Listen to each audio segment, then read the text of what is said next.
Good morning to you all. Welcome to Sunrise Today. Today I am Chamberlain. So it's a rainy Friday morning here in Abuja, the Federal Capital Territory. Thank you for joining us. I'm Maokwe Ogun-Yusuf. The rain almost kept me back. Thank God it didn't. I would have gone to drag you out. This is close. Well, it's cool and dry on this side of the divide in Lagos. Good morning and welcome. I am Bukola Koka. Let me remind you what Cardi often says. This is the commercial capital of the country. Good morning and welcome. It's October 6th. It's a Friday morning. Yeah, and yes, Marco, I know you would have preferred that rain tomorrow morning, but hey, it's here today. I'm Ayo Makinde. Good morning and welcome. Well, it's raining this morning, but it was World Teachers' Day yesterday, and a good number of people have continued to talk about that. Of course, you heard our guest yesterday, Adini Ukono, saying that he wanted to say, well, Teachers' Day. Say, hey, you're a teacher yourself. And the work that they're doing is no mean job. All over the nation, a good number of people watching right now, you are remembering a particular teacher and the influences they had on you from your primary school to your secondary school to your university days. Some should just pick up your phone now and call your teacher and say thank you. I mean, if that's the least you can do, please just go ahead and do it. But it's also cheering to know that the president yesterday made a comment about it when he was represented by no less a person than the vice president at an event for that purpose. He, in that speech delivered on his behalf by the vice president, Kashim Shettima, said he regretted the challenges that Nigerian teachers are confronted with: overcrowded classrooms, scarce resources, limited opportunities for professional development, and on and on and on like that. You know, one of the things that comes to mind naturally is with poorly raised or poorly trained teachers, with poorly resourced teachers, what can we get? No less than poorly trained, limited, barely motivated students at the end of the day. I remember a conversation that led to former Minister of Labour and Employment, Dr. Chris Ngige, saying we have unemployable graduates in the country.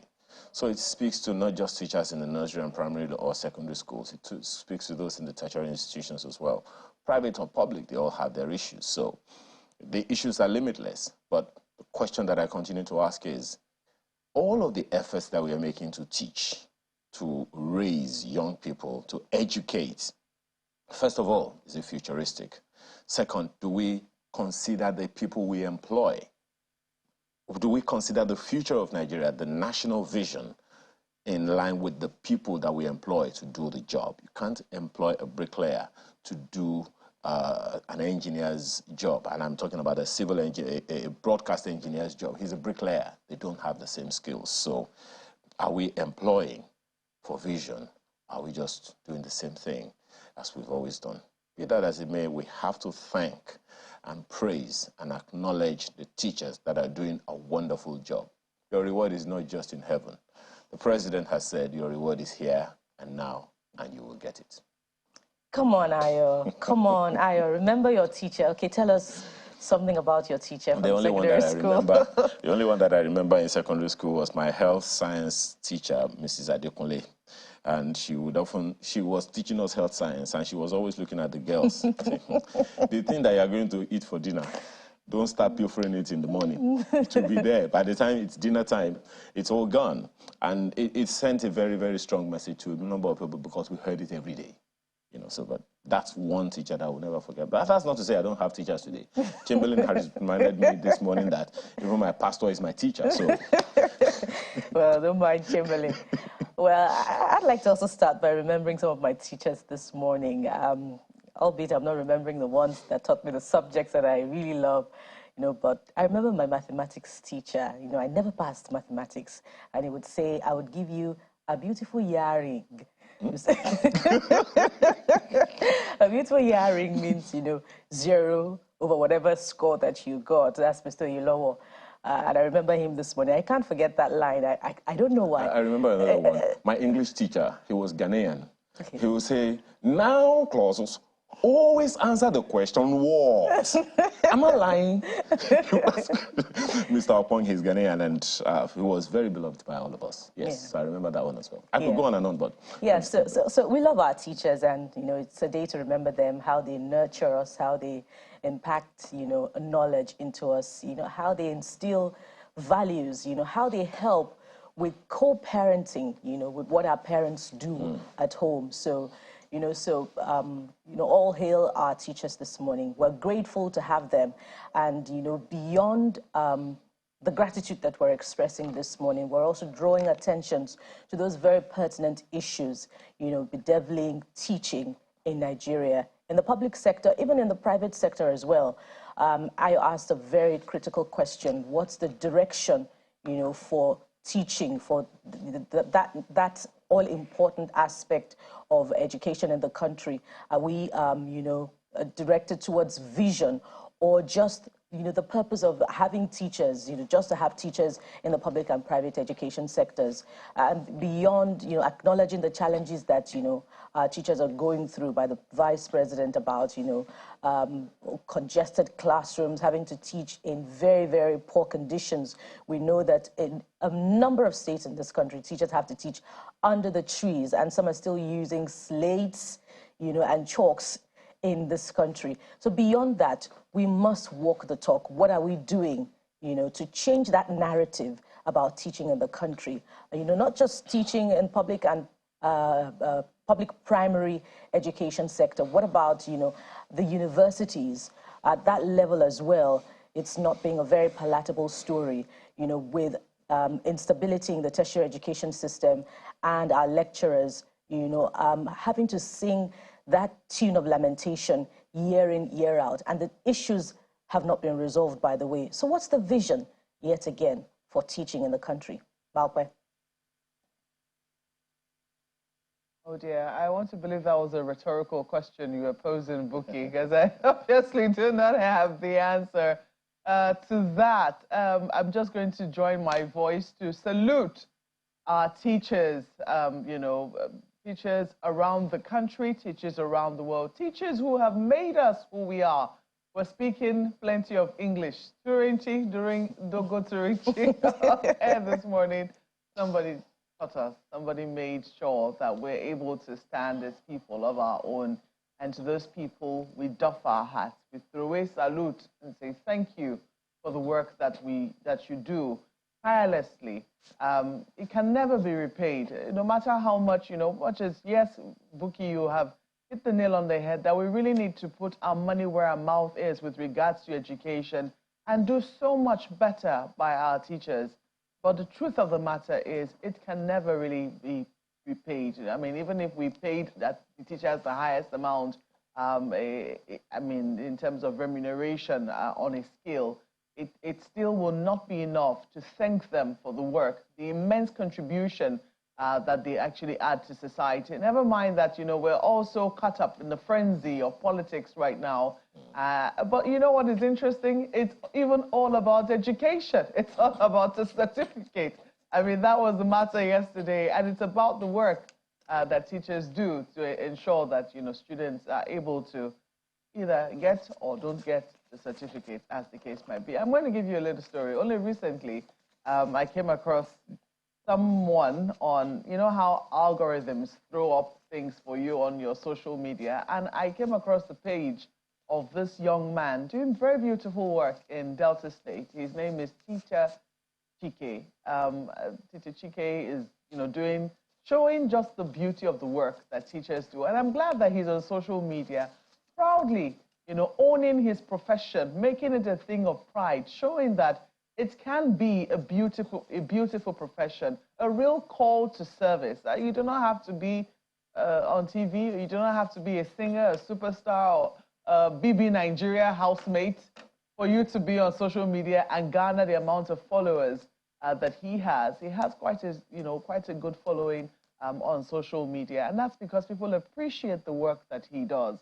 And some people actually, you know, offer support from time to time for him to be able to put a smile on the faces of his students. So to him and many others who help others see pride in the profession that has been so badly denigrated by the very poor remuneration, making many people take it up as a second option or a last resort.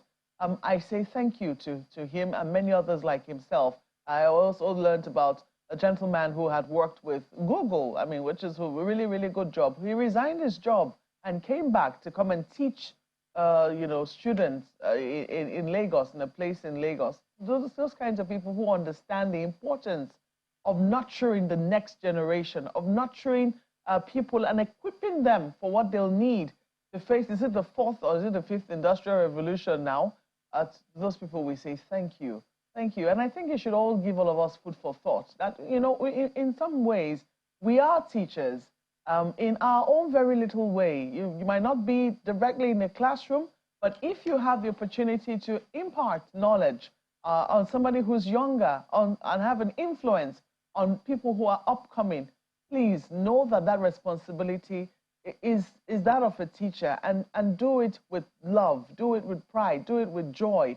And you never can tell whom you'll be influencing for good in terms of how you carry yourself or how you do anything that you do. So please, this is not to take anything away from teachers by saying that we're all teachers, but just to understand that people learn in different ways and imbibe values in different ways. So do wherever it is that your hand finds to do, especially with regards to people who are learning or looking up to you, please do it well. You also have a role in shaping the future. Chimling. Well, yeah, and especially at the times that we're in, it's many teachers will look and just shudder because it becomes increasingly difficult for you to do the right things in certain aspects of our society because there are several measures, but on this particular day or yesterday, as it were, chances are that it will just come to pass, the World Teachers Day, because we might just, oh yeah, it's that day, we just do a thing or two in different states, maybe government makes a statement, or labor or unions in states make a comment or two, and everybody moves on. If they remember it the next year, they do a similar thing. But we know we need to do way better than that. And one of the ways you measure whether or not we're paying the right kind of attention to teachers is the kind of people who want to get in there. I know on your service, when they ask you to go teach, you know your response when you get there, or when you send you to certain areas to go teach, you know your response. So it needs no telling. And different states also, if you look at how are they going on with the teacher policy, it's there for everybody to see. I mean, some states' unions are also protesting gross neglect on the part of state governments concerning teachers. It goes beyond just employing 1, 2, or 3,000 and then you move on from there. It has to be a deliberate policy. Because without teaching, where would we all be? So it's not just about politics here now. We need to ensure we pay the right kind of attention because if we're supposed to get the kind of teachers we want for the future we need, you know what we need to do moving forward. So yes, today we salute all the teachers out there, whichever capacity that you're in. Don't be discouraged because people tend to always want to do the wrong things, which teachers don't want to see you do because every facet of our lives, everyone went through a teacher. So that's just what it is. All right, then, let's go to the dailies right now and take you through some of them. We will start with Vanguard today. Of course, they're leading with politics as a result of what transpired yesterday. APC kicks as Atiku says only Supreme Court can end his battle with Tinubu. That is a big lead right here. And then you see the several writers. Why I refuse to see Tinubu's emissaries. I'm not afraid of attacks on my business interests, he says. I beat Tinubu to APC ticket in 2007. He wanted to be my VP, he also says. Yeah, that's the AC ticket. Yeah. And then you see the next one here. I stopped PDP, Obasanjo, from taking Lagos. He said that several times, not just yesterday. That wasn't the first time. Says, Ganifaremi can now rest in peace. Calls on Obi, Kwankwaso, Nigerians to join him in battle. Tinubu certificates were forged. Atiku's legal team. Atiku should accept defeat, lick his wounds. That is ascribed to the APC. So, yeah, several things amongst him saying he beat Tinubu to AC ticket in 2007. And then you have several scenarios here. How FG got subsidy removal wrong, like speaking up loudly. Customs brokers protest alleged 200% increase in duty. I thought they said they were doing something about multiple taxation and how they needed to implement all of those policies and then hitting the ground running, as they say. What is this one then? Okay, I'm going to read. No, let me go to the back page first and I'll come back to Mr. and Mrs. because it's a Friday. Look at 2030 World Cup. CAF congratulates Morocco, Spain, Portugal over FIFA's endorsement. Yeah, World Cup in how many countries? 1, 2, 3, 4, 5. Ooh, wow. Osimhen washes hands off Napoli penalty duty, among several other things. So, wow, World Cup in Morocco. Is that going to give any African team chance to progress in terms of... Nah, I think it will come to your technical skills above all else. And the passion, desire, how much do you want it? How good are your tactics? So, you better start planning now. Okay, then to Mr. and Mrs. Mrs. says, I think every woman should look into the crystal ball before marriage so they can marry the right man. And Mr. says, Can't afford that.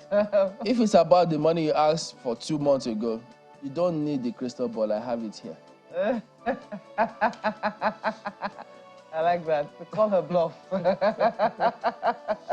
waste the time on crystal ball. Why? So why did he make her go and look for crystal ball? We already know what you're looking for in the crystal ball. Why did he make her go and look for? Why didn't you give it to her a long time ago? Anyways, looking at Daily Trust for you this morning, and they're still focusing on the certificate saga.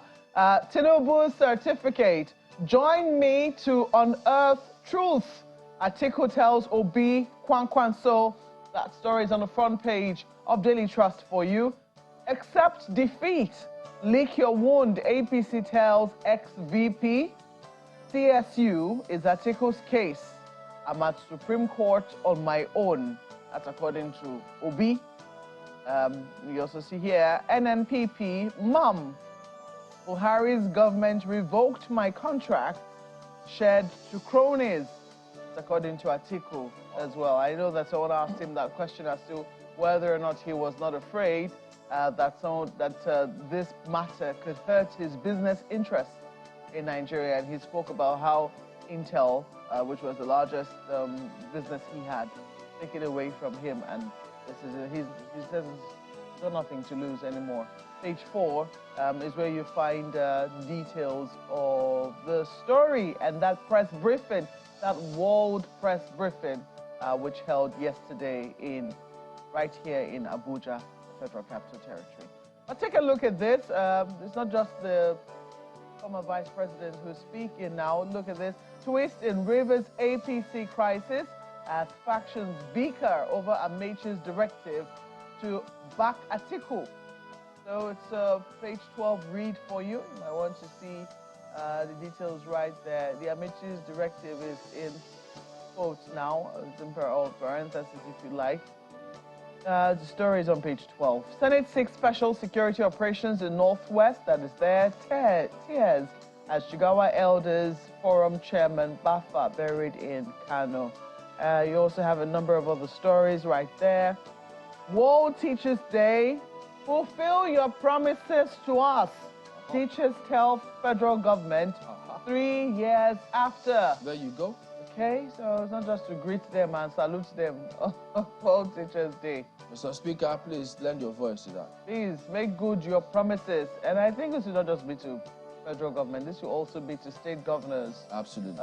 You know, where we also have, I think state governments cannot say that they don't have a view on education. Oh, they don't, absolutely do. They do. So please, by all means, if you've made any promise to teachers, especially before elections, please, now is the time to try and start fulfilling those promises. Let's leave it there for Daily Trust newspapers. Turn to Daily Independent, which is what I have next for you. It also trails, the outcome of the World Press Conference held by the presidential candidate of the PDP and former vice president, and this is how it chooses to render it. Tinubu academic record saga. Atiku asks Obi Kwankwaso to join him in pursuit of justice. There's a host of riders here. Gives condition to drop fight against President Tinubu. Says Faweimi inspired him to go after Tinubu's records. President forged certificate presented to INEC. That's ascribed to lawyer. That's, of course, the candidate's lawyer, Mr. Kalu, I believe.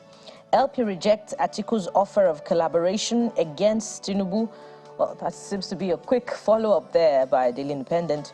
Atiku harbors deep animosity against president, and that's ascribed to the ruling party APC.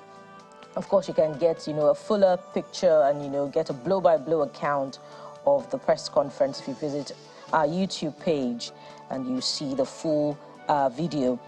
I'm pretty much spoiled for choice this morning. There are quite a number of other interesting stories on the front page. I'll just take 2 or 3 more and we'll wrap it up from here.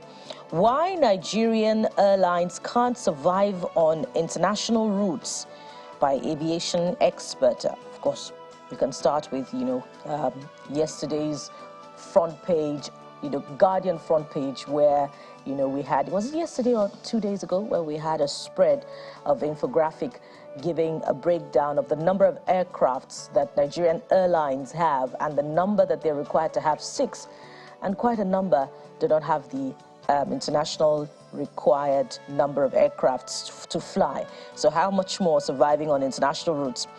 There's other stories this morning. There's one on Katsina University. Yes, Senate summons security chiefs over kidnap of female students. That's at page 7 read, and it's right beside the insert picture on the front page of the Daily Independent. And of course, we heard yesterday how, one of the senators, while the upper chamber pondered on, this security challenge, that in the 8th or 9th Senate, they actually passed a bill on community policing.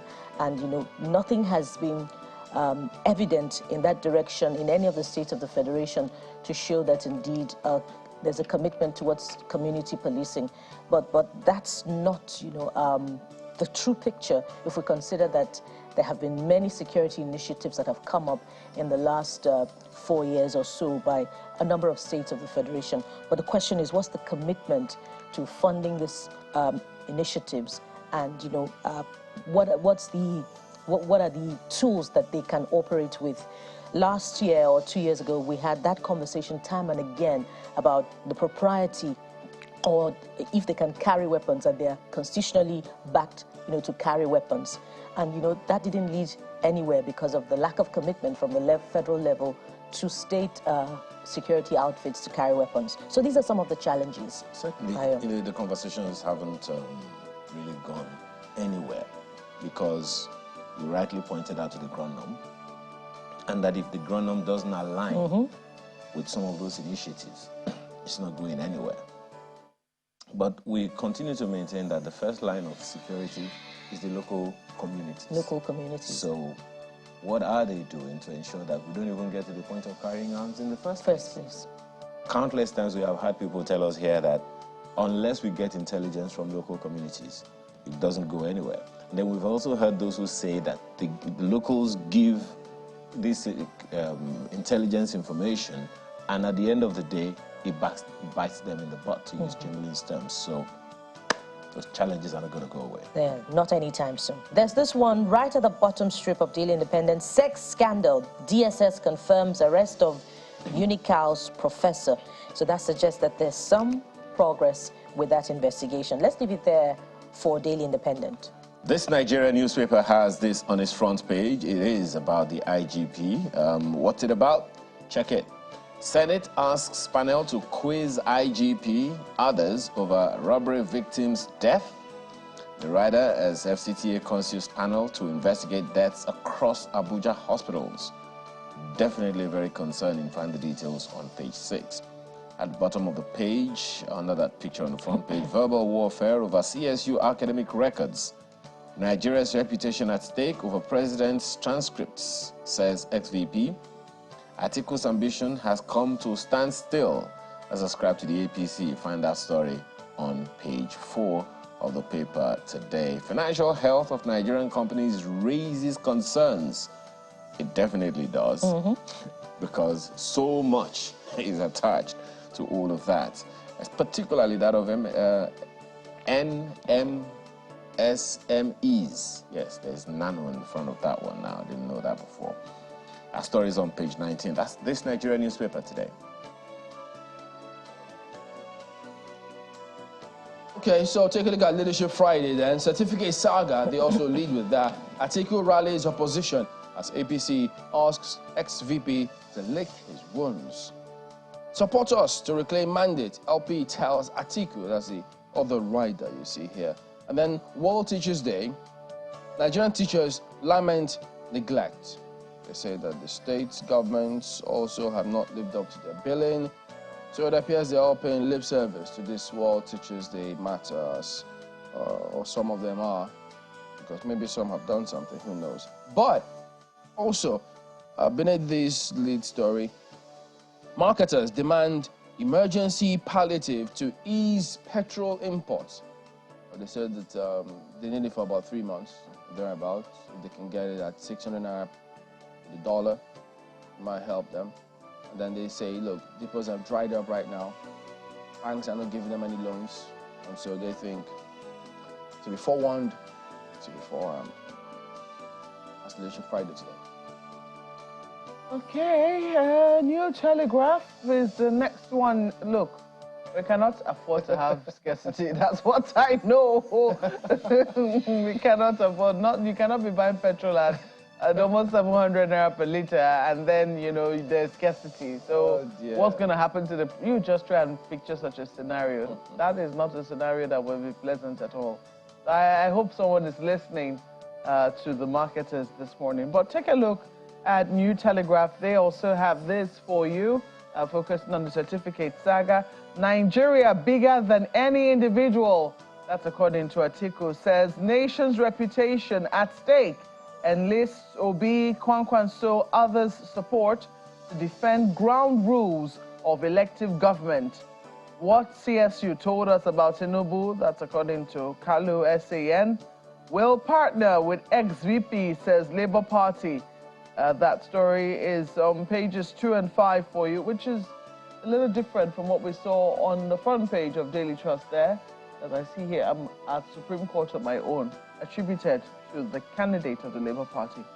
But you see right there, we'll partner with ex-VP, says Labour Party.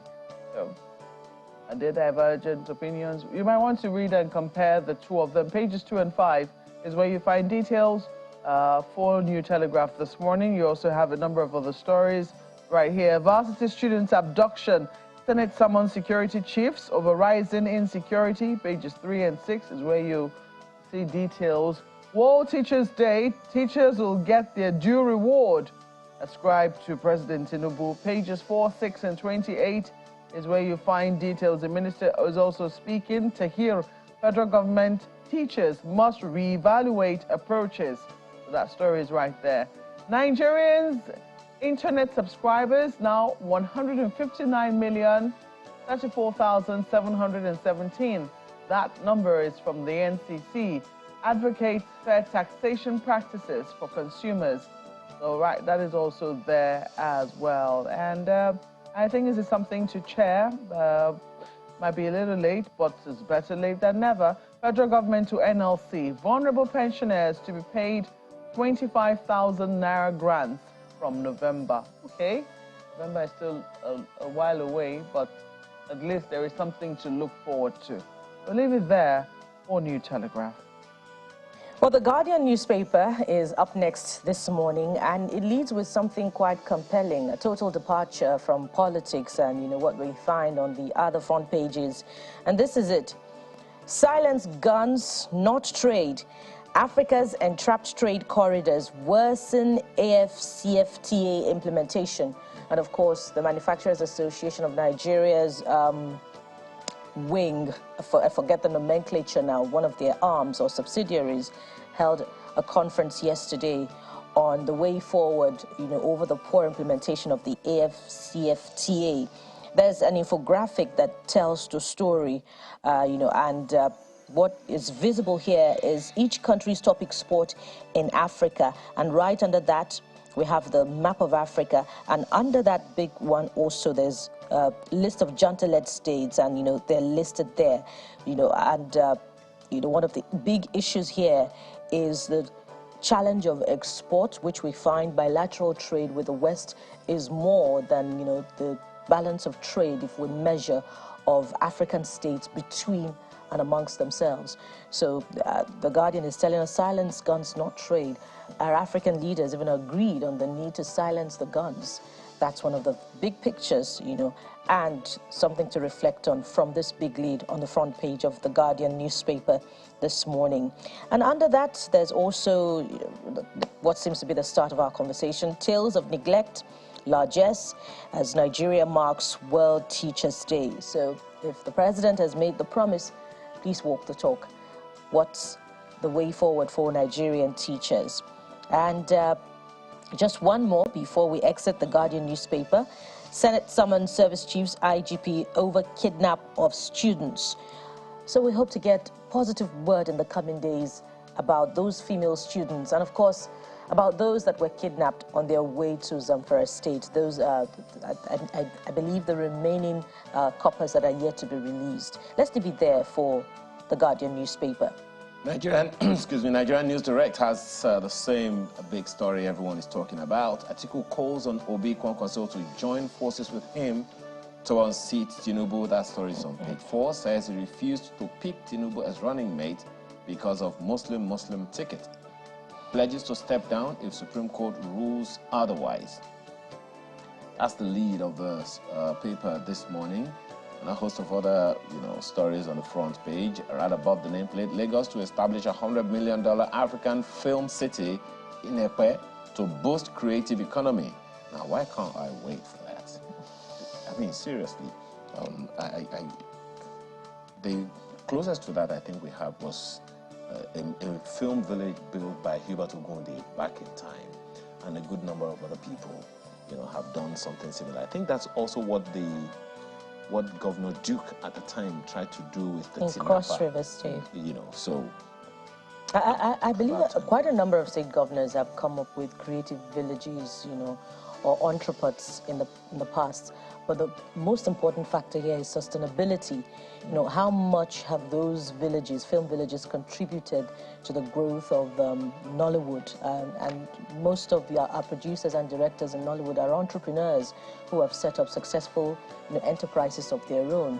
And I wonder if they're dependent in any way on the support of those film villages. Which is where, a good number of people question the inclusion or the involvement of government in business. You remember that the National Arts Theatre at some point, there's that conversation between the federal government, Lagos State government, and some private sector individuals. I think they involved the CBN at the time, just to jumpstart that as well. The truth is, entertainment or the creative industry is one of Nigeria's biggest exports. Whether or not that export is bringing significant FDI, or rather foreign repatriation, dollar repatriation into the country. That's another conversation altogether. But we cannot deny that the creative industry is one of Nigeria's biggest exports, both to Africa and any and every other part of the world. So that is a conversation, to be had. And with this now, it cannot be allowed to be in the hands of the government. I wish I could be as excited as you are, but I'm just going to wait and see how this turns out. No, it cannot be. I don't think that the state government will be thinking of leaving it in the hands of civil servants. Otherwise, excuse me, sorry. I didn't know you had a cough, Ayo. Yeah, just a little bit. Right beside the picture on the front page, World Teachers' Day. Governor Abiodun gifts houses, cash to teachers, schools. That's the lead. That's another story. The details of that you have on page 2 of the Nigerian News Direct this morning. Several others, but that's the Nigerian News Direct this morning, and a look at some of the dailies We're back now to take on one of the issues you have heard so far. We'll be right back.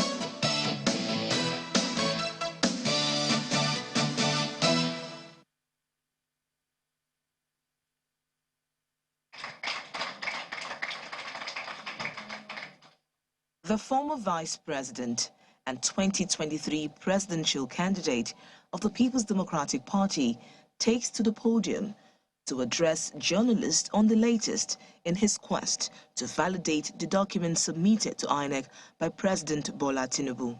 Your Excellencies, Mr. Abubakar is in this news conference with some PDP chieftains. The people look up to us as leaders.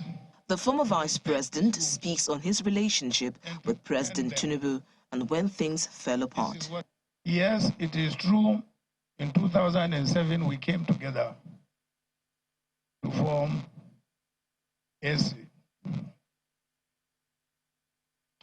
And in Lagos, at the convention, I emerged as the winner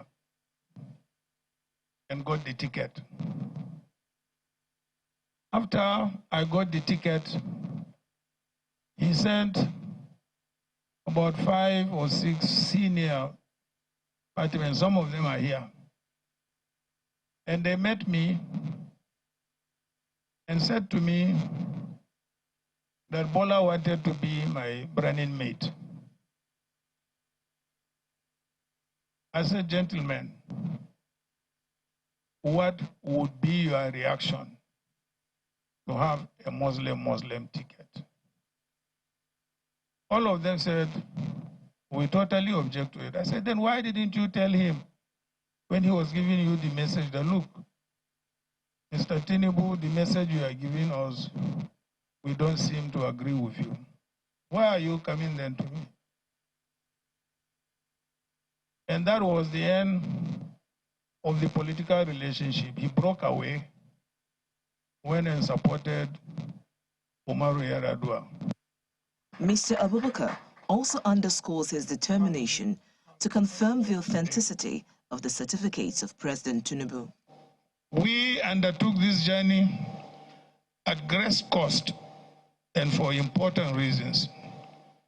The ground rules for legitimate governance in our country need to be upheld.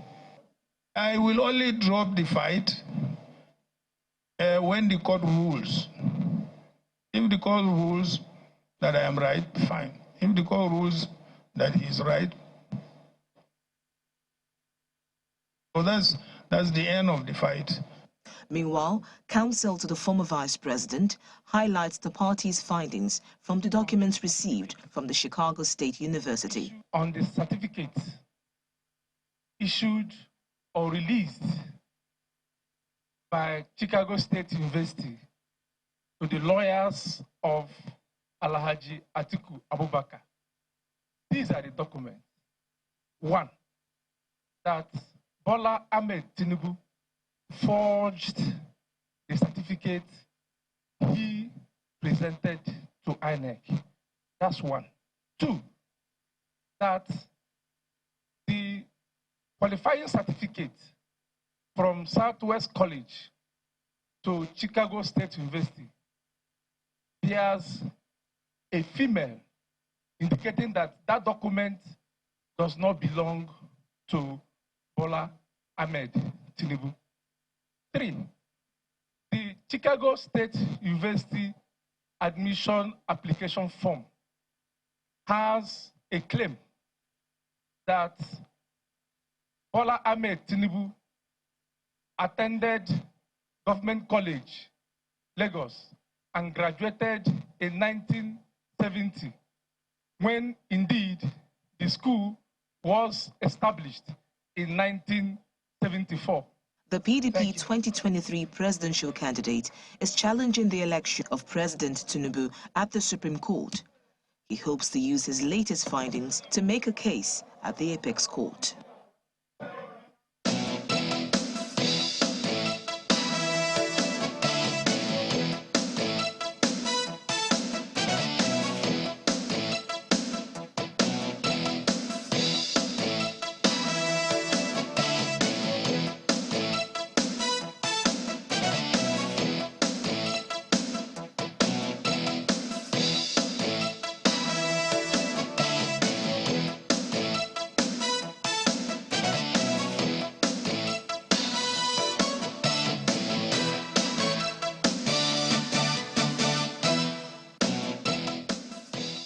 Well, yes, those two gentlemen join us here today. They are both lawyers, and Silas Ono is a member of the PDP, while Saga Onakpasa is a member of the APC. Gentlemen, good morning, and thank you for coming on today. Morning, Chamberlain. Good morning, Magba. Good morning. Okay, many already know the bone of contention, but yes, we also do know that the allegation of forgery was one of those issues dismissed by the Presidential Election Court in the suit filed by Atiku Abubakar challenging the election of President Tinubu. Now, a part of what the PDP's candidate is relying on will be this grounds for disqualification, section 137, which says, 1, a person shall not be qualified for election to the office of the president if, it goes all the way down to J, where he says he has presented a forged certificate to the Independent National Electoral Commission. That's part of what they're hoping will be granted them by the Supreme Court, which the candidate says it is only if and when the Supreme Court does give that verdict, whatever happens, he will move on from there. So, Mr. Ono, let's start with you. Many think that the party is making a mountain out of a molehill. That's what some members of the APC think on this matter. Well, what else will you expect from APC? Doing their best to secure their loot.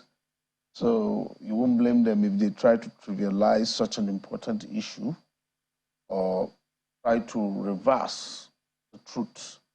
I've read so many stories, especially from their media outlets like The Nation, that reports completely opposite reality of what has happened in this deposition. Like this morning when I came, I saw on your TV where they said alleged forgery. It's no longer alleged. It's been proven. By who? By the school. The issuer of certificate is the only person that can tell you if they actually issued it or not. And in the deposition, you could hear them say, we didn't issue this diploma. And clearly denied it because there were different diplomas, and they said the one given to INEC didn't emanate from us. What else do we need? It's been established. That is part of what your party intends to take to the Supreme Court to see if the Supreme Court will validate that. It's just so at the moment. People keep saying new evidence, new evidence. It's not new evidence. These issues were before the Court of Appeal during the trial. It was before the Court of Appeal. But the certificate, but the court said they were not specifically pleaded. And it's part of what we're also appealing to the Supreme Court. So it's not necessarily a new issue. It's part of the appeal to the Supreme Court. This is to say, consider this position of the Court of Appeal, especially now that we have confirmed beyond doubt that the certificate presented to INEC is forged. And the Supreme Court, mind you, is not necessarily just a court of law. We keep hearing them, people come and say, Supreme Court is a policy court. It's a policy court. Will it be a proper public policy to have a president of a nation without legitimacy? But don't forget, will it be proper public policy? What you also need to let the viewers know is that lawyers have got to go to court. When they get there, they've got to argue their case and prove their case. Yes. So it's not being taken for granted that their case has already been proven. The case was before the tribunal. No, I'm talking about when you get to the Supreme Court now. They will still argue the cases. No. We'll do that. We'll do all of that. But mind you, that is what is called judicial notice. Courts are allowed, judges are allowed to take judicial notice. This is beyond anything that the court will say they haven't noticed. This story is global. It is global. They cannot say we haven't noticed it. All right. That the university have denied issuing this diploma to this man. You see, people keep mixing up the issue. Whether President Tinubu went to CSU or not is not the issue. If you like, he should graduate with first class. That is his own history or his story to tell. And it can be correct that he actually went. But why did he not present the diploma, the certificate that was actually given to him when he graduated? Why will he go and print his own? That's forgery. I've seen you giggling along the lines. It comes across as though you don't consider those matters serious enough. Because I've never seen gaslighting like my learned colleague is entertaining Nigerians with this money. You see, this entire supposed saga is truly sad. And it's sad because it is so entirely nonsensical. You have a bunch of people who lost an election, Chamberlain. Lost an election. And their principal, in fact, I don't know what is fundamentally Atiku Abubakar's problem right now, but it's a serious problem. One, I think, that borders, that even verges on what is clinically significant. He should seek help, you know. And then he believes he can gaslight everybody. Well, he's going to Supreme Court. I'm coming. I'm coming. Now, he says there is a case of forgery. You know what I think you guys should do? Yesterday, I was watching my colleagues at the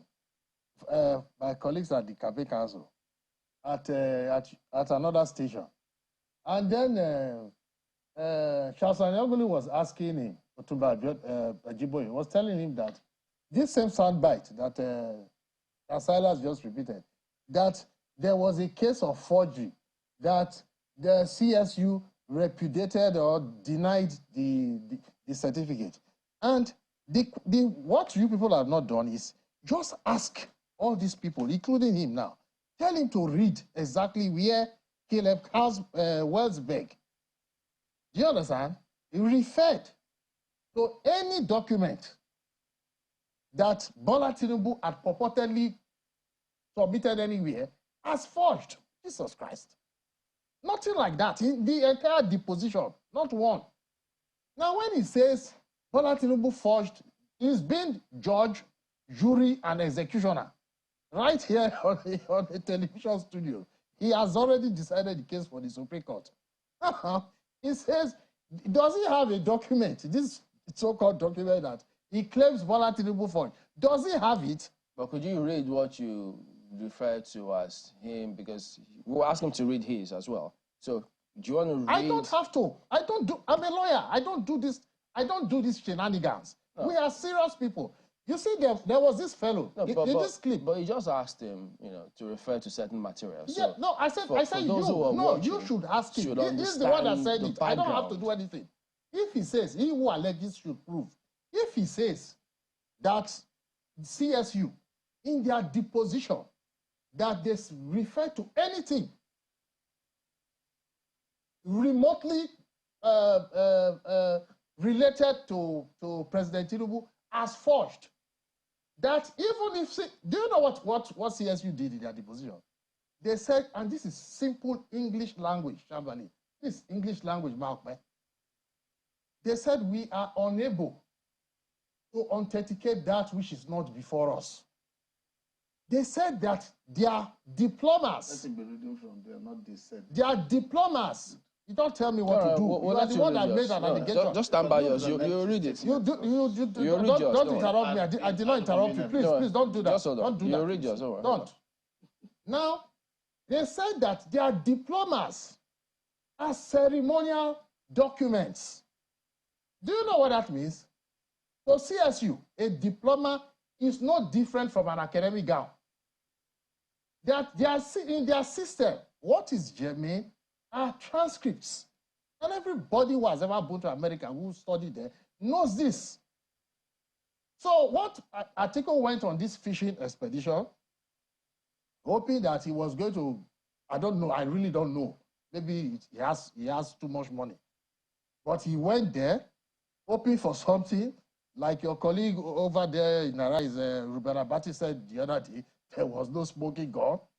Then he has come back empty-handed. That's the truth. Well, that's what you think. That's your perspective. That's what I know. That's not what the PDP thinks on the matter. Let him read the part that you want to read now. I like to face the issue. If you notice, when I knew he was sitting here, but I never addressed him because it wasn't necessary. It wasn't necessary. So I'll go straight to the issue.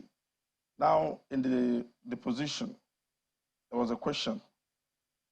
I will rephrase it. So CSU did not issue the INEC diploma to President Tinubu in 1979. Then the lawyer, objection, asked and answered. The witness now answered, not in 1979. That's the witness. Another question, and did not issue a diploma dated June 27, 1979 to Mr. Tinubu in 1979? Answer, correct. What does it say? Which other certificate are we talking about? Apart from the one dated June 27, 1979. And the university said it didn't issue it. So what else is forgery? Gentlemen. Do you need the entire judiciary in Nigeria to tell you this is forgery, or just because you're trying to protect interests or your place in a party, you come to national TV and embarrass yourself, lying to the nation?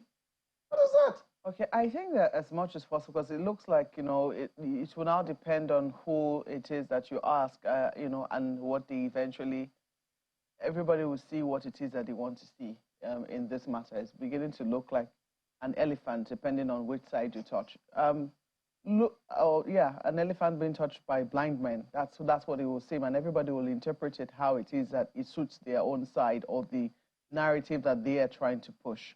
But what I would like us to look at are some of the matters that are before us. I mean, some of the impressions that have been created out there.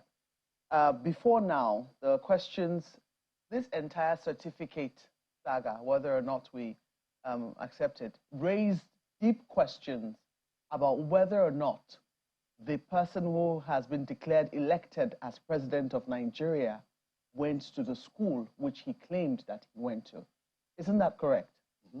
You will agree with that? But that was not the issue here. Just a moment. Yeah. You agree with that? Yeah. So that has been cleared, that indeed he was a student of that particular school. What is in contention right now is the certificate which was, presented, to INEC by this particular candidate. So let me start with you, Mr. Jesutega Onokwasa.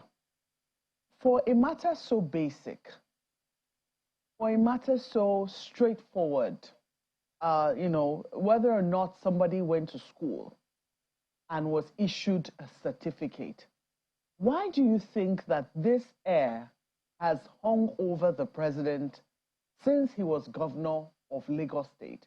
Why hasn't he taken the pains to clarify all of the issues that has been raised about his person, his names, and the certificate? More importantly, or most importantly, because this matter borders on the Constitution, why do you think he hasn't taken the time to clarify this to all Nigerians, if this was as straightforward as it seemed?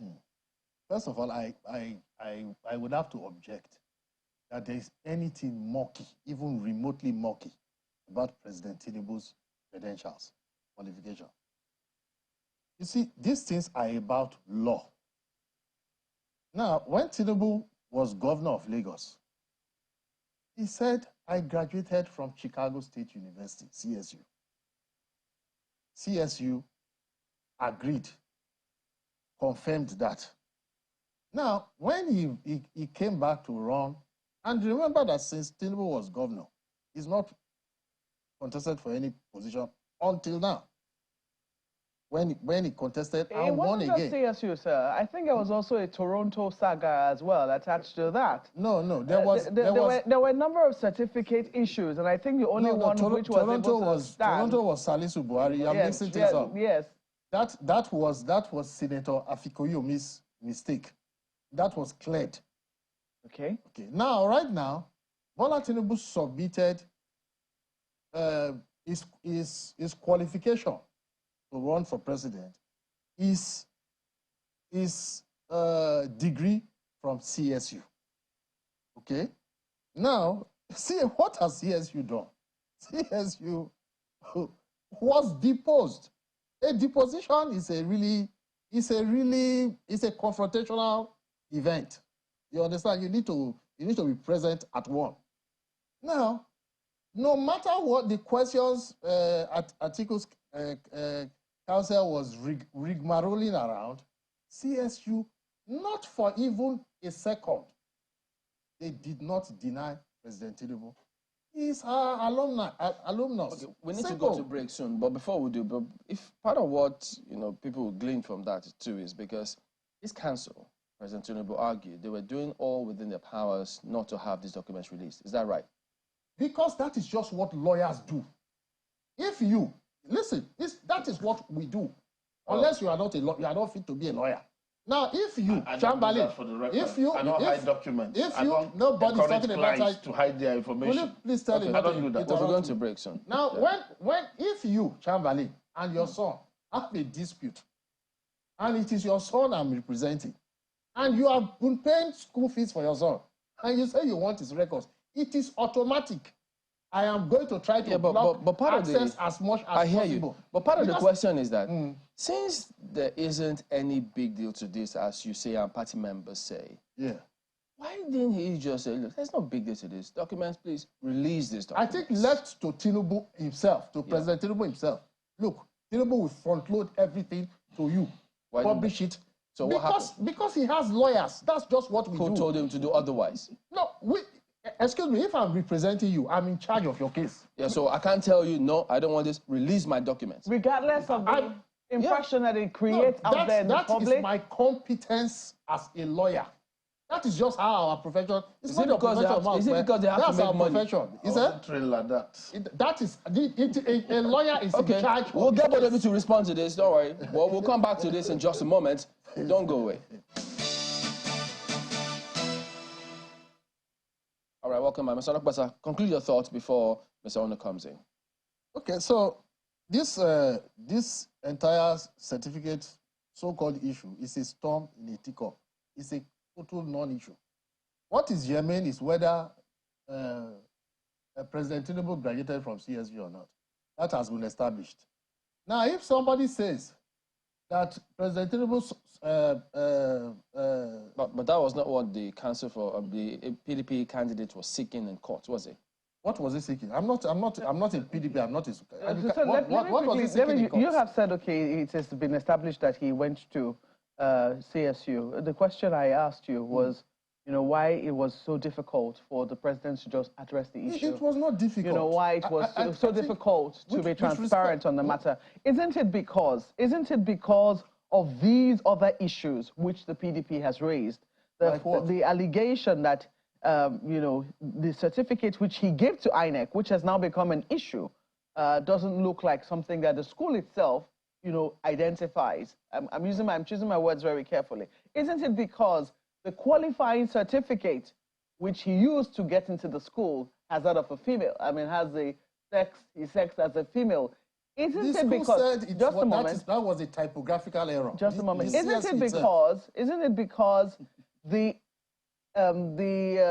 claim that the president made that he attended Government College Lagos, and graduated in 1970. Meanwhile, the school was established in 1974. Was also going to come to the fore.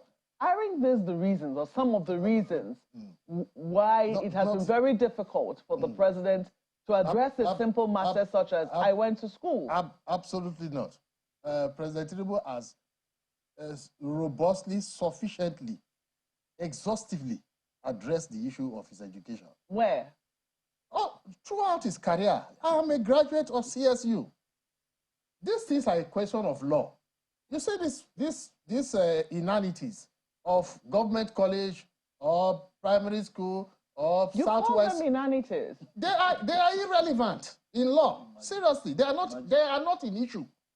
They are not certainly not in issue in the petition at the Court of Appeal. They are non-issues, total non-issues.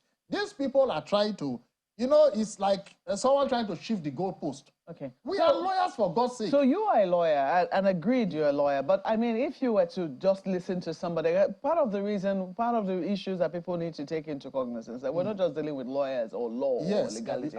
We're dealing with the whole of society. We're dealing with morality. We're dealing with the building blocks. We're dealing with values.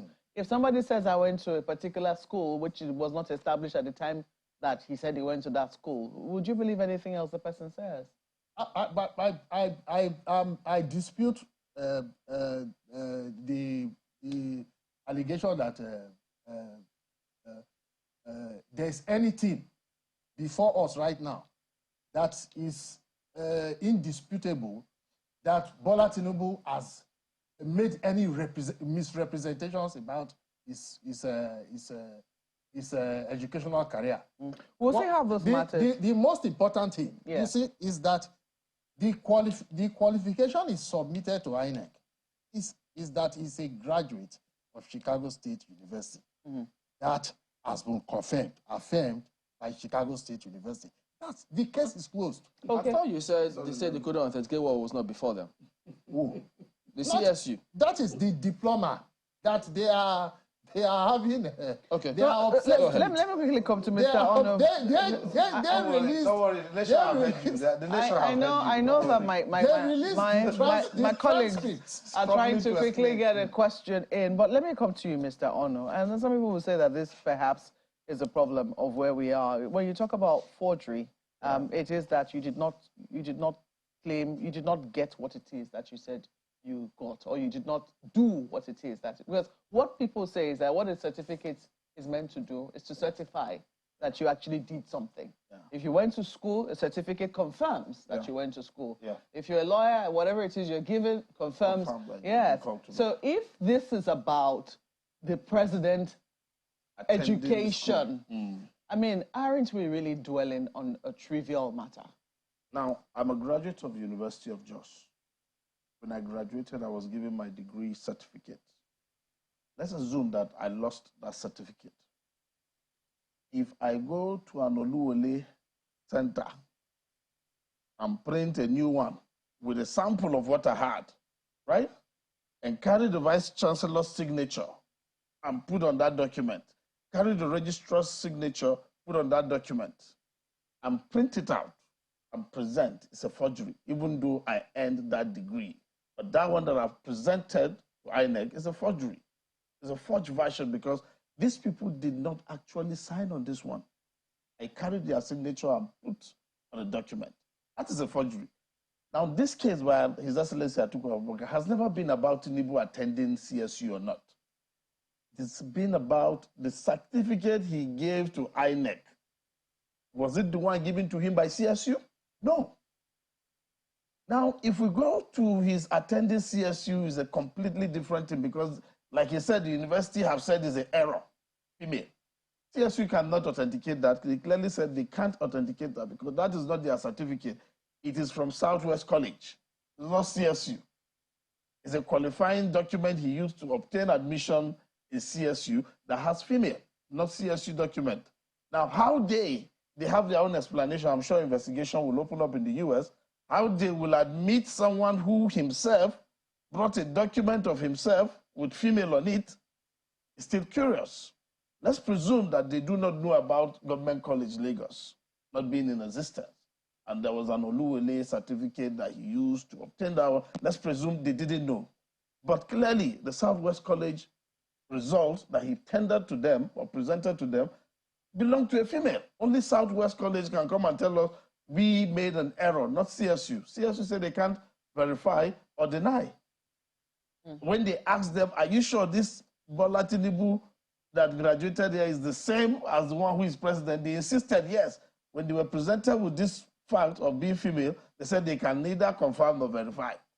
They started shifting. Do you think that this actually has a problem? You know, it also speaks to why we have a craze for certificates in Nigeria. This is maybe away from the issue, but some people will say that that's basically why, you know, a lot of people just want to get certificates and not really get the knowledge. If certificate is not important, it will not be mentioned in the Constitution. You shouldn't present a forged one. It is specifically mentioned. So it's a constitutional matter. It is important. That is simply the point. If it wasn't mentioned, there wouldn't have been any need. In fact, he had no need to tender the certificate. He should have just brought his WAEC and tender and give to INEC. If you look at his governorship document when he ran for governor, the affidavit, he said he attended University of Chicago, 1975 to 1977, and then Chicago State University, 1977 to 1979. University of Chicago have denied knowing him. So that is how Southwest College now came in. So if you go to his record, there is nothing about University of Chicago. They've denied knowing this man. Our colleagues in Lagos have got questions for both of you. Let me start with you, Mr. Salas Ono. Thank you, Chamberlain. The explanation given by your presidential candidate about, you know, him denying, betraying the president, whichever way you look at it, he has approached CSU for the release of this document after the elections have been fought and won. And, you know, even after the appeal court has made a ruling on the election.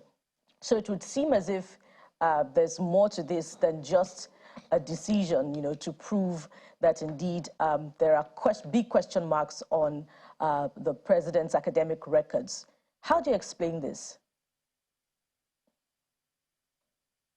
Now, this is the Nigerian thing. When someone tries to do the right thing, they say about Bele. That's the Nigerian thing. Atiku Abubakar should be commended for digging deep, for trying to even help Mr. Tinubu, who didn't come out clear on his certificate issue. This is putting the matter to rest, and that was why he said, Chief Gani Fayemi can now rest in peace, because he exposed this issue at a time people were not too interested in it because it was just about Lagos State. So to say Atiku betrayed Tinubu will be just playing the normal lazy Nigerian behavior of saying, I just leave him now. What is in this thing? What is betrayal? Atiku is fighting for Nigeria. Tinubu is not Nigeria. Tinubu is not above Nigeria. Tinubu cannot submit a forged document and then we'll come and applaud him and clap for him. When a young girl as Mesoma in Anambra was caught as having changed the figures in her JAMB result, what happened? Even the little scholarship she got were withdrawn or cancelled. DSS were moving her from place to place. She was writing statements up and down. And then the one who forged to be president of Nigeria, we should clap for him? What moral standard are we setting as a nation? Are we a nation of shameless people? But Mr. Nigerians should applaud Atiku for. But Mr. Onu, much more than political. Someone in APC coming to say he was betrayed. But Mr. Onu, much more than. What do you expect APC people to say? When they have nothing to say, they will say you have betrayed us. Who are they that should not be betrayed? They betrayed Nigeria by allowing their candidate to present a forged document. That is a nation. They betrayed this nation. But Mr. So Onu, this issue should not even be asked again, please. Mr. Onu, much more than political associates and business associates. They're friends. They're longtime friends, in fact. I wonder if you're aware of that. Don't speak to that. That's their personal issue. They can answer that one. I do not know if they are friends. I know politics bring people together every now and then. It doesn't make them friends. They may share an interest at the same time. At another time, they have different interests.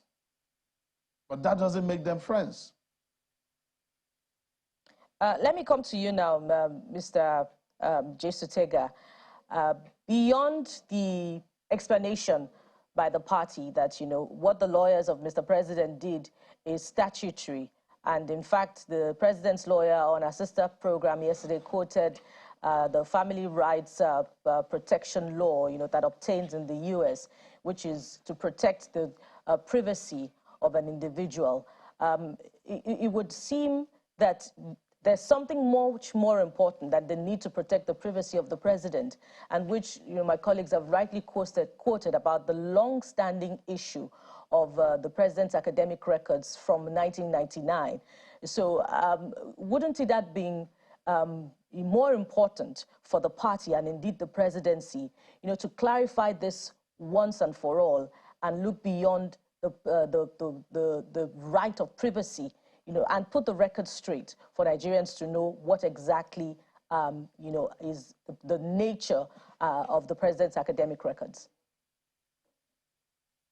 You see, there is nothing to be clarified. This is something. This is a controversy that was entirely manufactured by Atiku Abubakar because of his desperation to be president of Nigeria by hook or by crook. What is there to be clarified? That is a graduate of CSU. CSU says yes. That he does not have a CSU diploma, he has one. CSU says that diplomas are ceremonial documents. In fact, CSU basically says they can neither avow or disavow their diplomas. They don't keep copies of their diplomas. If somebody shows up with a CSU diploma and you doubt the diploma, what you do, you go to CSU, you write to them, this person, is he entitled to a diploma from your university? And they tell you yes or no. That ends the matter. These people, something that is actually even a pre-election matter, that is what, I don't even know what, how Atiku hopes to present this is phantom forgery case. Assuming without considering that there was a forgery, there is nothing available. By the way, there's nothing before us that even remotely indicates that there was any forgery. So this whole tales by moonlight of a forged document, Chicago State University said this, is utter nonsense. It's gaslighting. And that brings me to the next question. Mr. Jesutega. I have to explain this, please. Okay. Assuming without conceding that even there was a forgery, what do they want the Supreme Court to do? To convert itself into a trial court?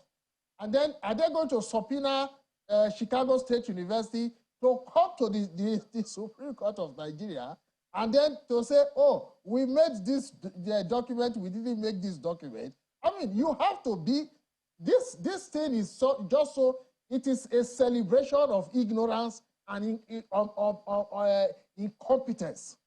That is just what it is. It's just, there's just something about the presidency of Nigeria that Atiku Abubakar is obsessed with, and he can't let go. If he can burn down the entire country and that gets him closer to Aso Rock, so be it. That is what. On the matter this is a storm in a teacup. It is entirely contrived. Pardon me if I may come in there. On the matter of forgery, Mr. Jesutega, how tenable is CSU's position that they cannot authenticate what is before them? If indeed that had been issued in the past, can't the CSU authenticate what had been issued in the past? I mean, in the case of Mesoma versus JAM, JAM was able to say that this was the template that was issued in the past, but we have since changed the features of, you know, the certificate that we issue to our students. So how tenable is the CSU's position that it cannot authenticate what is not before them? It should be able to say that, okay, this was what was issued in the past, but we no longer use this template. Shouldn't that be the case? Yes, yes, unless there's a problem of use of English here, inadequacies in understanding English language, how can there be a problem with someone saying, I cannot authenticate that which is not before me? That is exactly what the person should say. The person should authenticate that which is not before them. I don't know what you had for breakfast. I simply don't know. I cannot say it. Why would I then, how can that then be something that cast aspersion on you.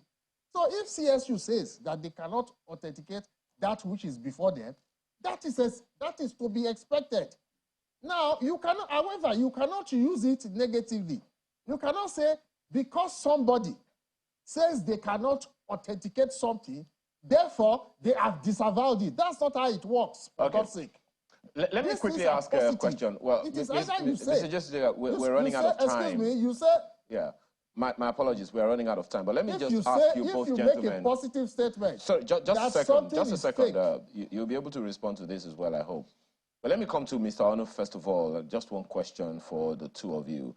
Now, where we are right now, the relevance of this whole conversation goes back to whether or not it will be admissible at the Supreme Court.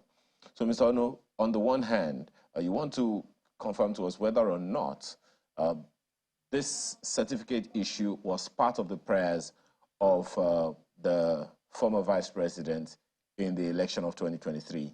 And if you say it is, do you think that this Supreme Court will admit this as relevant evidence, given that what you all have been telling us over time, that the Supreme Court doesn't usually accept new evidence unless it is extremely critical? Thank you very much, Makinde. First of all, let me start by saying I am worried because I have heard his last line. I've heard it from other places where you hear them say, even if it is forged, what can you do now? It's late. Meaning, we forged it and you can't do anything. So it is a way of saying we can have an illegitimate precedent and there's nothing you can do. Now, sadly for them, the Supreme Court can even take fresh evidence where the circumstances permits and you meet the criteria the court has laid down for making such an application. They can take it.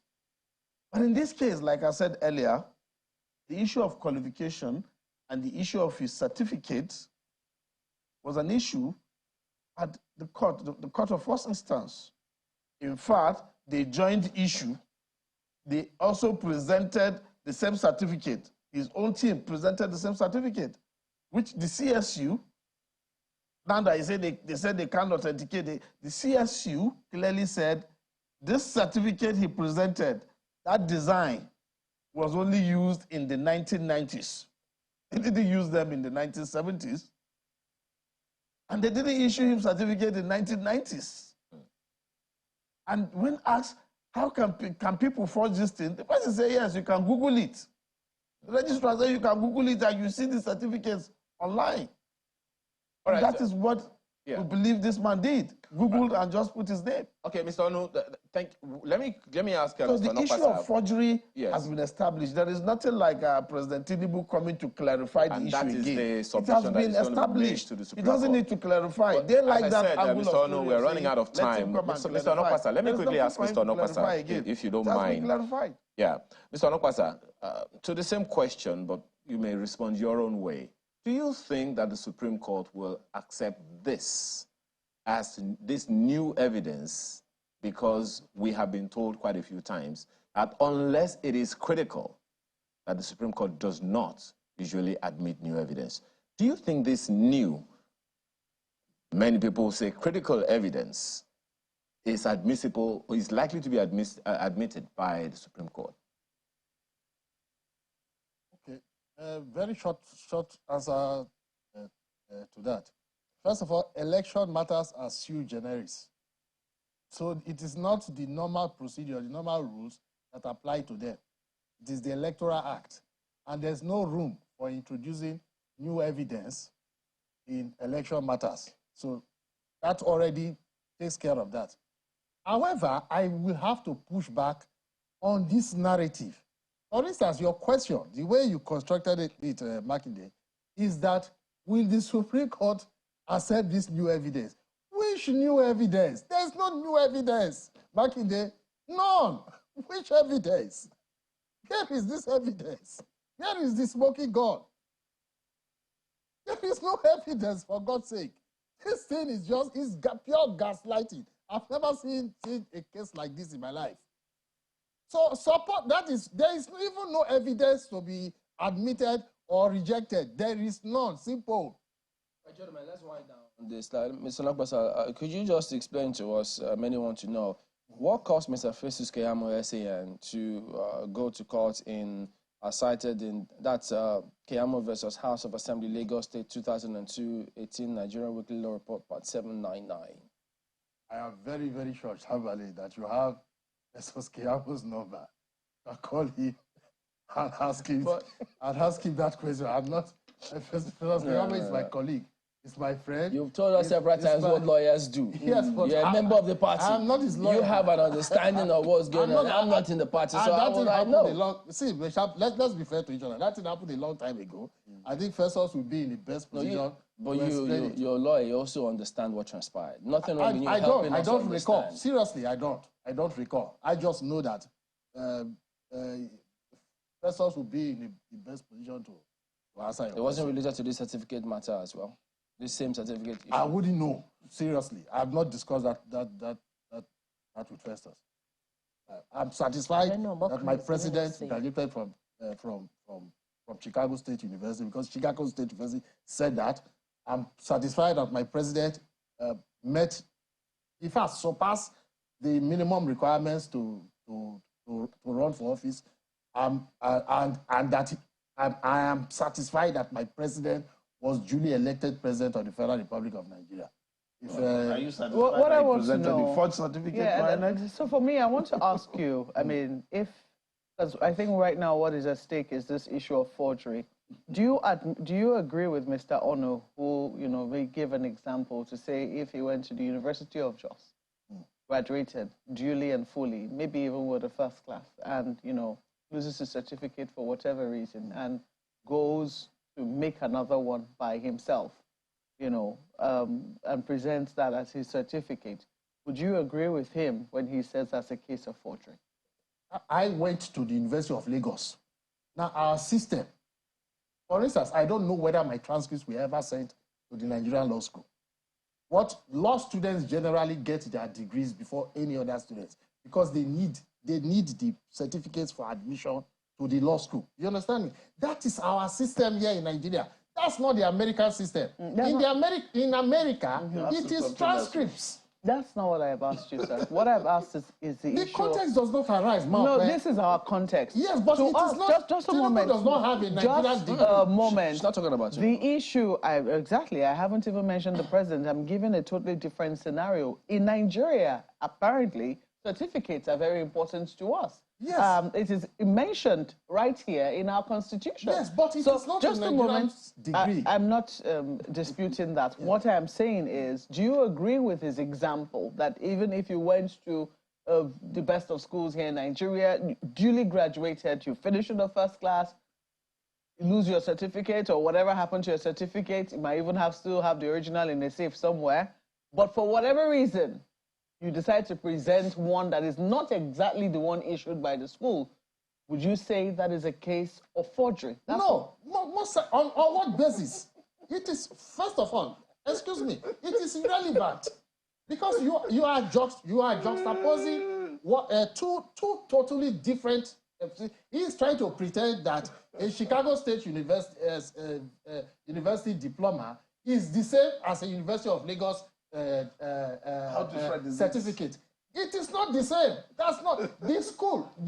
For instance, answer the one for University of Lagos. You are not asking me questions, please. Come on, don't be ridiculous. Now, the University of Lagos, for instance, will never tell you that their degrees are ceremonial. It's not possible. The University of Lagos will tell you that their degrees are not ceremonial. You understand? They will even tell you that the degrees are legal documents. But in America, they will tell you that their diplomas are ceremonial. So the two systems are different. Basically. The University of Lagos does not give its degrees to third parties to print for them. Because it's ceremonial, they print the degrees themselves. You understand me? So this is our context here. I mean, this is Nigeria. Our constitution requires you to present a certificate, a school certificate, or its equivalent That is this Nigerian system. Yes, I am saying that if you present something that is not from a particular school, duly issued by that school, and you present something else, this is not even, has nothing to do with the president. It is not Just our place. Has nothing to do with the president. I'm saying, would you admit that is a case of forgery? I won't. I'm a lawyer. Listen, this is how it works. It is. Don't hold on. We're wrapping up soon. This Quickly, is how please. it works. It is the institution that is empowered by the constitution itself, the law, to determine whether someone has qualified for to run for office or a particular office or not is INEC. All right. Now, if you are disputing it, you take INEC, you raise it with INEC. Right. Otherwise, because there's a presumption of regularity.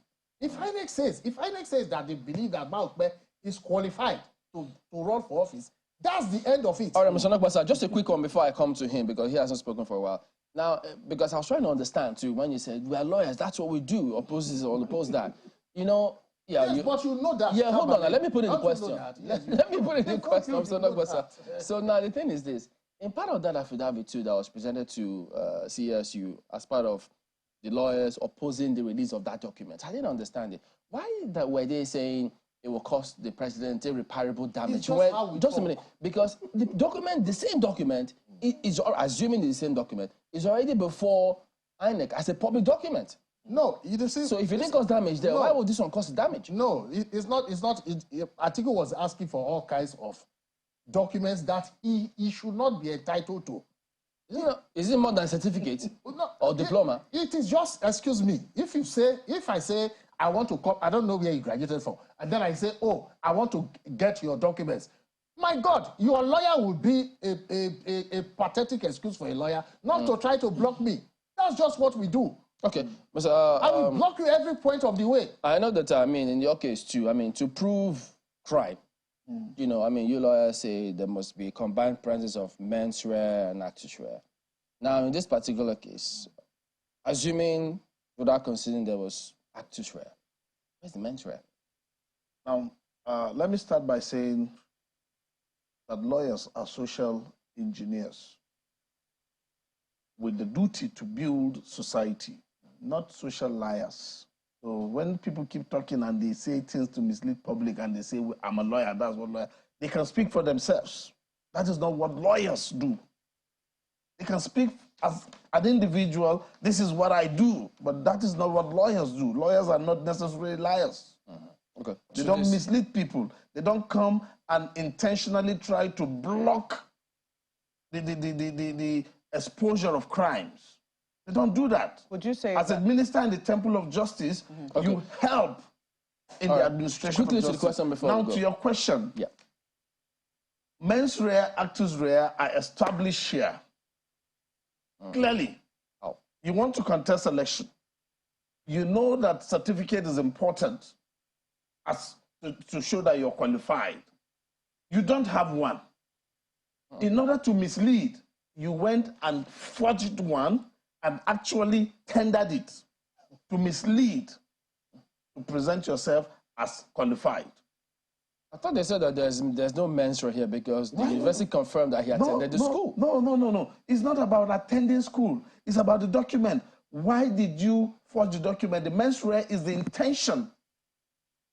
The intention, the criminal intent. The intention is to use the document to mislead. Not necessarily whether he went to the school or not.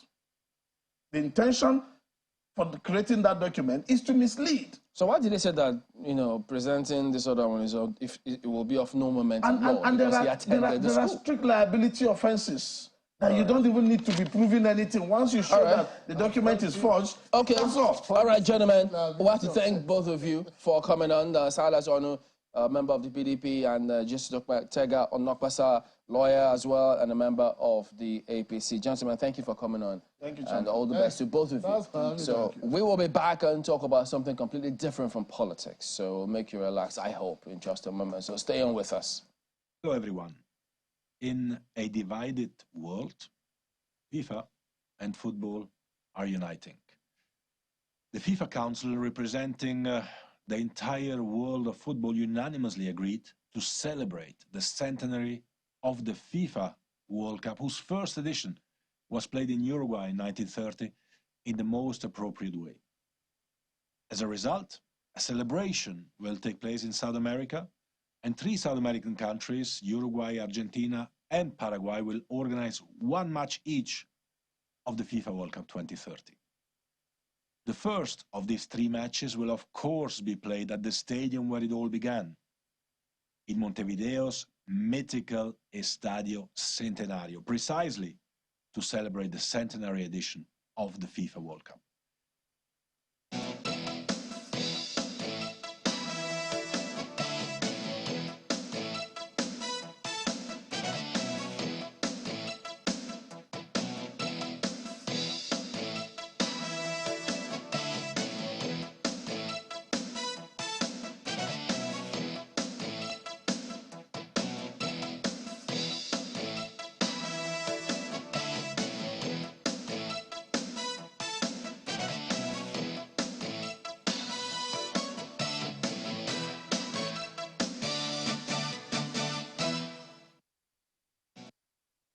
Okay, welcome back. Yes, indeed. We're turning our attention now to discussing sports, football.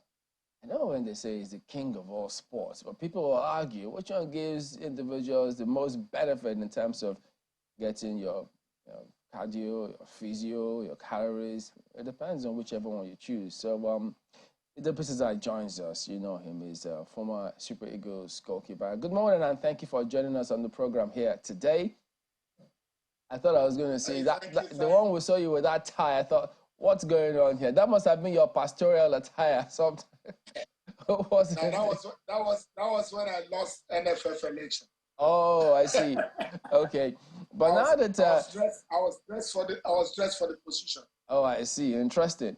So talk to us about, yes, we'll review sports over the years, but most recently, this announcement by FIFA about the World Cup. Morocco, Africa gets some part of the chunk. So how significant do you think that is, though? Well, you know, the last time Africa hosted the World Cup was 2010 in South Africa. I just think they just want to compensate us. Now, look at the timing already. You know, they're going to the Americas in the next World Cup. And after that, in 2030, they've decided that it's the centenary of the World Cup. World Cup will be basically 100 years. And in that 100 years, they're just playing economics and sentiments. Really, they should have just given the World Cup to Africa. Morocco's bidded for how many years now? This is the 6th time Morocco is bidding for the World Cup. And I think at 2030, after 2010, it's 20 years, Africa deserves it. But now what FIFA is saying is that they want to celebrate the 100 years of the World Cup. And in celebrating that, you need to go back to Uruguay, where the World Cup started, basically with Uruguay and Argentina and one of the teams they just mentioned. So that's where the World Cup started. So they've decided that the first 3 games will be played, you know, just to commemorate the World Cup, 100 years of the World Cup. And after that, it will come back to Portugal, Spain, and Morocco.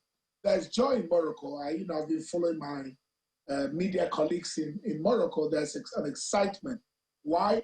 Because they have applied 6 times, and in 6 times, they've not gained it. But for me, I say this again, my take is for you to give credibility that you're bringing the World Cup back to Africa, remember that we have 3 hosts. So the question is, who will play the opening game? That has been decided. The opening game will go to Uruguay. And that Uruguay basically is in Europe, South America, Europe. So we're saying that the finals of the 2030 World Cup has to be played in Morocco. If it is played in Morocco, it means that basically Africa hosted the World Cup. So that's where people are not sure who would host. Who will play the finals, where would the semi-finals be played. But it's good news, especially for Africa, that Morocco is included. Let me bring it back home. Do you see Nigeria ever hosting this World Cup, and when? Well, Africa too, aren't we? He laughed. Did he really laugh? Yes, That laughter, I don't want to take that as an answer, even though it speaks volumes. That's Sarah's laughter. You know, I'm very religious, so all things are possible. Oh, but the cry is on record presently, on record.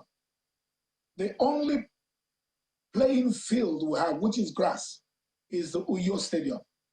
Wow. Okay? But 20 anything is still very long. Yes, maybe in the next 40 years, we would have had some kind of stability. 40? Not 40 years. Maybe we will not be here to see Africa, see Nigeria host. It's quite a pity. But why? It's quite a pity that it comes across as though it's a big deal. These things can be done way before. If other countries in Africa have hosted it, Africa did it. South Africa did it. Now Morocco. Why 40 years before it comes here? It's simple. It's as simple as, coming back to the basics. We must have stadiums. Okay, look at in Port Harcourt now. We watched the CAF Cup. We have a stadium here that can take 40,000. Now, what we're not doing is that we're not maintaining our facilities. Now, we have a new sports minister. This is what we must do. We talk sports. Sports without the playing ground. Sports without the facility. You can't play sports in the sky, except there's a sports where you fly planes. Right? So every sport is on earth. Therefore, we need to take care of the earth that produces the sportsmen. We need facilities. Look at our national stadium, former national stadium in Lagos. It's an eyesore. Everywhere is falling apart. So we have these stadiums everywhere. Fortunately, I've been invited by the sports minister to come sit down with him and talk. We must look after our facilities. We have facilities everywhere. Like in Port Harcourt, I live in Port Harcourt now. We have 3 stadiums in Port Harcourt, right? We played one in Elekaya.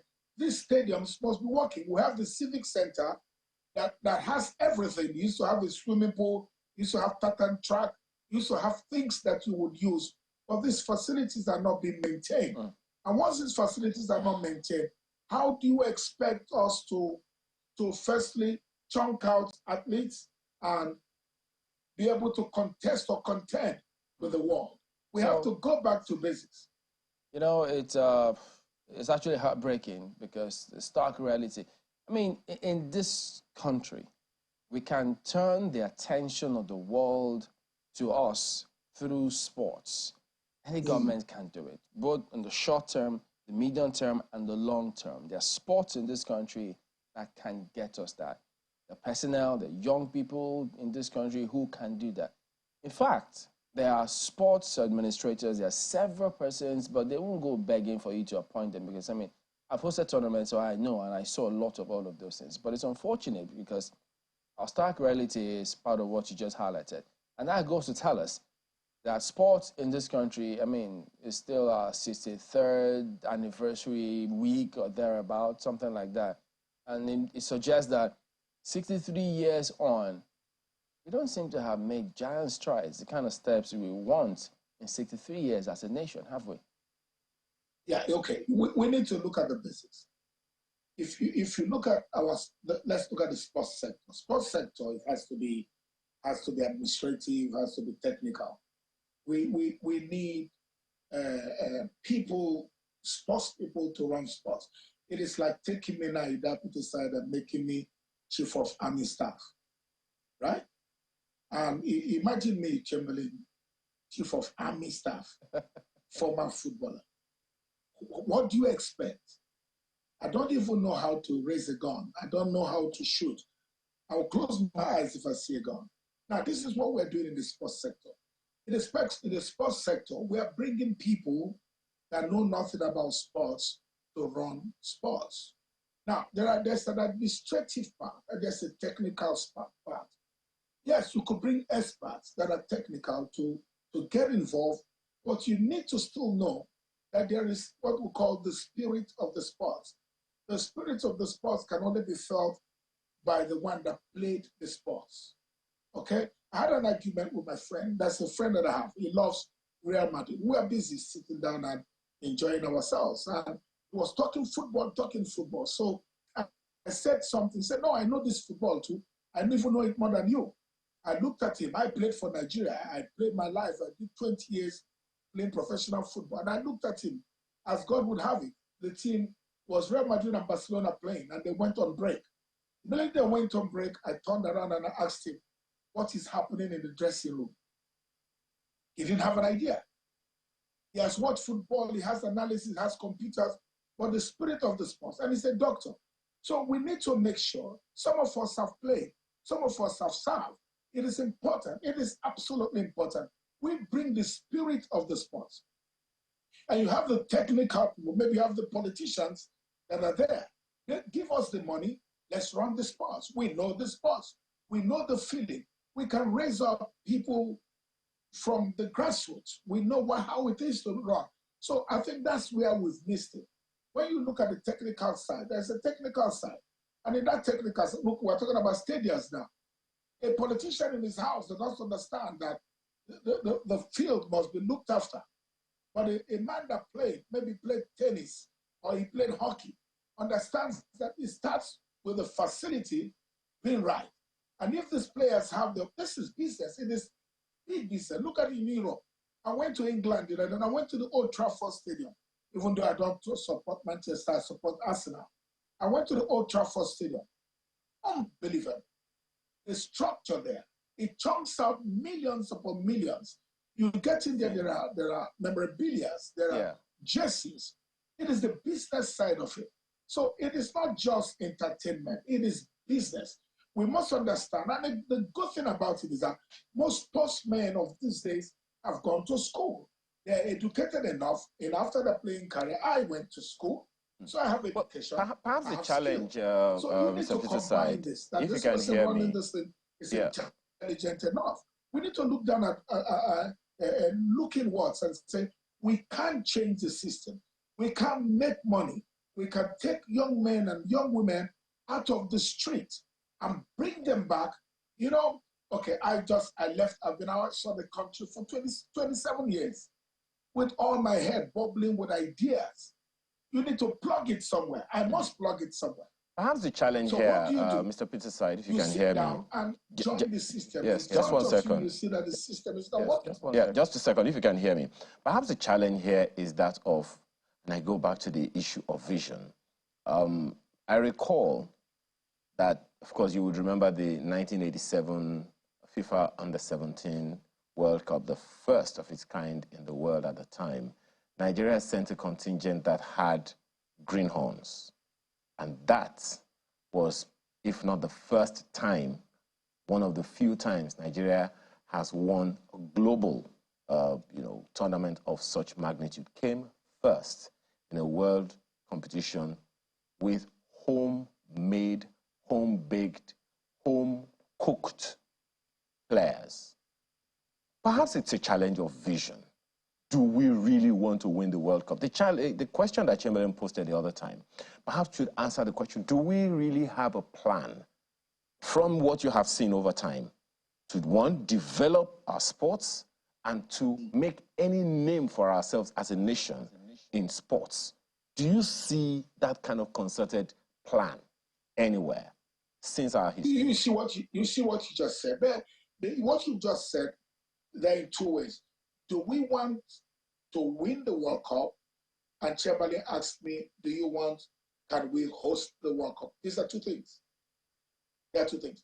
I just watched the program yesterday where the minister from Saudi Arabia was talking. And see what he said. He said, we have applied to host the World Cup in 2034. 2034. That's about 9 years or 11 years or so from now. You see already what they're doing. They are beginning to buy international players to come and play in Saudi Arabia. They are not stupid. They are not crazy. What are they doing? They are building a foundation. They are saying in the next 5 years, in the next 4 years, a Ronaldo would have retired, a Neymar would have retired. These men will turn around to be our ambassadors, advertising Saudi Arabia because they've come and they've seen the system. So they are spending money, building their league, building from the foundation because they're already thinking of hosting. Who is thinking of 5 years from today? Who is thinking of 10 years from today? Again, I come from Port Harcourt. In 1988, I won gold in football for River State. But after that, every one of us that won that gold faded off, disappeared. No one is mentioning us. No one is remembering us. Instead, they look at you as an enemy. They look at you as a foreigner. And you follow what I'm saying? There has to be a coordinated, that's the word, a coordinated plan to say, what's our 10-year plan? One of the sports ministers that have done that is Derek. When Derek came, I had a meeting only once with Derek. Derek looked at the business part of football. He was very, he followed it up. He wanted the business side. But there is always the technical side. He came in a little bit where he got companies to sponsor players. He did that. He did that with Amosu, did that with some of our athletes. That's a vision for me. For me, that's a vision. But you know how politics is. 4 years, you are appointed, 4 years, you go. But you don't set a solid foundation. We have a 10-year plan that was written for NFL. Trust me. No one will follow it. No one will implement it. Mr. Peterside. And that's how it works here. But Mr. Peterside, it would seem, yes. It would seem like, from everything that you have said, it would seem like the challenge is not, an abundance of talent, which Nigeria has and has proven over the years in world tournaments for, a lot of the games that, we're participating. It would seem like the challenge is that of administration. But regardless, over the years, as we reflect on 63 years, at what point in our history as a nation, in terms of sports administration, would you say that you can be proud of as we have implemented any vision to show that there are prospects for the future? And how can we replicate it? We have, it's a difficult question. I don't know how long I've lived on earth to be able to answer that question fully. But every time we talk football, talk sports, people will always point back to Omera. That the Omera era, people always point back to the Omera era. Omera did well, but that's in those days. We need to move forward. In moving forward, there has to be structure. A structure that cannot be changed because someone left. The structure should be able to carry itself. If you go to Europe, now I was in South Africa. We have this institution that chunks out, trains coaches, trains players. You not just train players go there. Sometimes when they cannot continue, they get degrees and certificates. It's a sports institute. Now we used to have such sports institute in Lagos, and EKG was there. I think it's the Miss KG. Did very well. EKG did that. Now the sports institute who is running it is there. And we used to have a games village somewhere in Surulere. Is there. But now people like Omera, people like those days have this kind of vision. And in having this kind of vision, they try to set, a standard that whoever comes in can just follow it. Again, I want to commend my former governor in River State, Wike. I see an academy. I've just been it's not been too long I came back, but I've looked around. Okay, there are structures. I see Real Madrid Academy. I see the stadium here being built. Now, what do we do with these facilities? How do we run them? How do we make sure that an academy like that is productive? It has to produce, especially because it's River State people here, it needs to produce River State sons and daughters. We have the Civic Center with facilities. This is how you develop. This is how you push the system. That even if you are not there, he has left. Siminalaye has come in. Great guy, very soft-spoken, good man. We have seen his involvement in Rivers United, how he is supporting Rivers United. But there needs to be a structure that if Siminalaye is not there, Wike is not there, this structure becomes an institution that continues. All right, Mr. Da. Unfortunately, all right, Mr. Da. Unfortunately, we have to end at that point in time, so we hope that we'll keep doing what we can to elevate sports and give us, put us, let's occupy a rightful position, as it were, with lots of young people that we do have there. Thank you for coming on here today, and all the best to you. I appreciate it. Thank you. Let's take a look at some messages now. This email comes from Emmanuel. He says about this certificate matter. What was the qualifying document that he used to secure admission to the university? Which primary school did he attend? Which secondary school did he attend? The Government College Lagos is A levels. No one is talking about that. Even the subjects are science subjects. Well, this one is, I can't see who's sending this now. Who's saying something like that? Okay, yeah, Hussein. Abubakar Shehu Hussein from Kano. And he says, Tinubu tells the world that he was born on March 29, 1952, but the birthday recorded in his CSU transcript says he was born March 29, 1954. The space for birthday in Southwest Chicago, Southwest College transcript he submitted to CSU is blank. However, this fact added to my previous suspicion that the transcript was fake. This is also on the certificate saga and is from Kenneth Abiru. He says, everyone knows when truth is being told or denied.